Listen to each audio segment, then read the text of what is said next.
আসসালামু আলাইকুম রহমতুল্লাহ। তো আজকে আপনাদের সামনে একটি কাজ নিয়ে আসলাম। ফোনটি হচ্ছে ওয়ালটন ফোন। এটা আমাদের কাছে একটি টেকনিশিয়ান ভাই পাঠিয়েছে। তো এটার প্রবলেম হচ্ছে ডেড। তো এটা সে মোটামুটি কাজ করছে, বাট এটা কাজ করতে পারে নাই। তো আমরা স্টেপ বাই স্টেপ কাজ করার চেষ্টা করব। তো প্রথমেই আমরা দেখে নিই ব্যাটারি এখানে একটু শর্ট আছে কিনা। তো আমাদের আসলে ছোট করে উপরে মিটার দেওয়া আছে, অবশ্যই একটু দেখলে বুঝতে পারবেন। তো এখন আমরা ভিভেসটা ওকে পাওয়ার পরে এখন আমরা হচ্ছে দেখতেছি বাক ভোল্টেজটা। তো বাক ভোল্টেজটা দেখতেছেন ড্রপ ডাউন করতেছে, এটা কমতেছে বাড়তেছে। তো এই পর্যায়ে আমরা বাক ভোল্টেজগুলো ভালোভাবে মেপে নিই। মেপে নেওয়ার পরে দেন আমরা এখন দেখব যে আপনার মাদারবোর্ডটার আশেপাশে বা পাওয়ার আইসির আশেপাশে শর্ট আছে কিনা। তো যদি আমরা শর্ট পাই তখন আমরা শর্টটা রিমুভ করার চেষ্টা করব। তো আমরা প্রথমে দেখে নিছি যে দেখতে পাচ্ছেন মাদারবোর্ডটা। তো আমরা এখন হচ্ছে স্টেপ বাই স্টেপ শর্ট মাপার চেষ্টা করব, প্লাস আপনাদের মাইক্রোস্কোপের সামনে নিয়ে দেখে এটার বাক ভোল্টেজটা দেখানোর চেষ্টা করব। ভিপিএস, তো ভিপিএসটা দেখতে পাচ্ছেন যে ওকে আছে এবং বাক ভোল্টেজগুলো ড্রপ ডাউন করতেছে। তো এই পর্যায়ে আমরা হচ্ছে কি এখন মাদারবোর্ডটা ফুল চেক দিব যে আসলে কোথাও শর্ট আছে কিনা। তো শর্টটা চেক করার পরে আমরা ডিসিশন নিব যে আসলে আমাদের পাওয়ার আইসি চেঞ্জ করা লাগবে কিনা।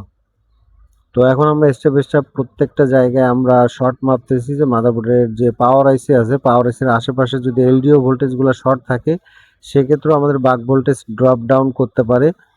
তো এই পর্যায়ে আমরা প্রত্যেকটা কম্পোনেন্ট একটা একটা করে আমরা দেখতেছি যে বিপ দেয় কিনা। দুই পাশে বিপ দিলে আমরা মনে করব যে ওই লাইনটা শর্ট। তো আমরা চেক করলাম প্রত্যেকটা জায়গায় একটা কম্পোনেন্ট আমরা বাদ দিইনি। তো সম্পূর্ণ যখন চেক হয়ে যাবে তারপরে আমরা ডিসিশন নিব যে আসলে পাওয়ার এসি চেঞ্জ করা লাগবে কিনা।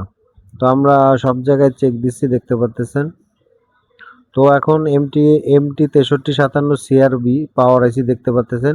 তো যেহেতু আমাদের কোনো শর্ট পাইনি, তো আমরা এখন পাওয়ার আইসিটা চেঞ্জ করার চেষ্টা করব। তো সেইভাবে আমরা সিপিইউ এবং ইএমএমসি বা র্যাম এগুলো আমরা প্রোটেক্ট করে নিয়েছি। তো এখন আমরা আইসিটা উঠানোর চেষ্টা করব। তো এটা আলতোভাবে হিট দিয়ে আমরা সরাসরি এটাকে উঠিয়ে ফেলবো, দেন মাদারবোর্ডটা ক্লিয়ার করব। তো এইরকম আর সব থেকে বড় ব্যাপার হচ্ছে এটা ওয়ালটন ফোন, এটা ডায়াগ্রাম নাই বা বোর্ড নিয়েতে সাপোর্ট নাই। এটা হচ্ছে আমাদের অভিজ্ঞতা থেকে কাজটা করা।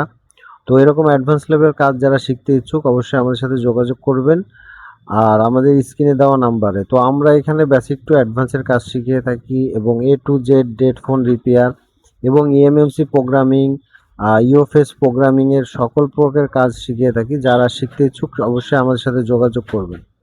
তো আমরা এটা মাদারবোর্ডটা আইসিটা উঠে এবং আমরা পুরো এবং আইসির যে জায়গাটা এই জায়গাটা আমরা সম্পূর্ণ ক্লিয়ার করে নিব।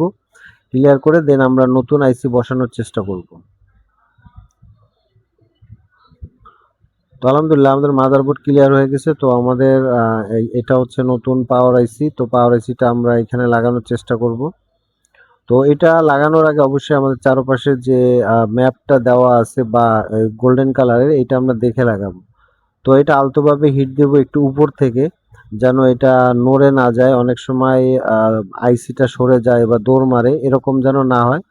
আলহামদুলিল্লাহ আমরা আইসিটাকে আপনার লাগালাম এবং মাদারবোর্ডটা আমরা এখন ঠান্ডা করব। ঠান্ডা করে আমরা সরাসরি চার্জে লাগিয়ে দেখব যে আমাদের ফোনটা অন হয় কিনা। তো আমরা মাদারবোর্ডটা ঠান্ডা করলাম এবং এখন আমরা সরাসরি চার্জে লাগাচ্ছি, যে চার্জে লাগিয়ে দেখব আমাদের ফোনটা বুট করে কিনা। তো এই ছিল কাজ। তো আপনারা সবাই ভালো থাকবেন, সুস্থ থাকবেন। আলহামদুলিল্লাহ আমাদের কাজটি সাকসেস হয়েছে। আমি মাইক্রোস্কোপ সরিয়ে আপনাদের দেখাচ্ছি। তো দেখেন চার্জ নিচ্ছে। তো এরকম অ্যাডভান্স লেভেলের কাজ শিখতে হলে অবশ্যই আবারও বলতেছি চলে আসবেন আইফিক্স ট্রেনিং সেন্টারে। তো আসসালামু আলাইকুম ওয়া রাহমাতুল্লাহ।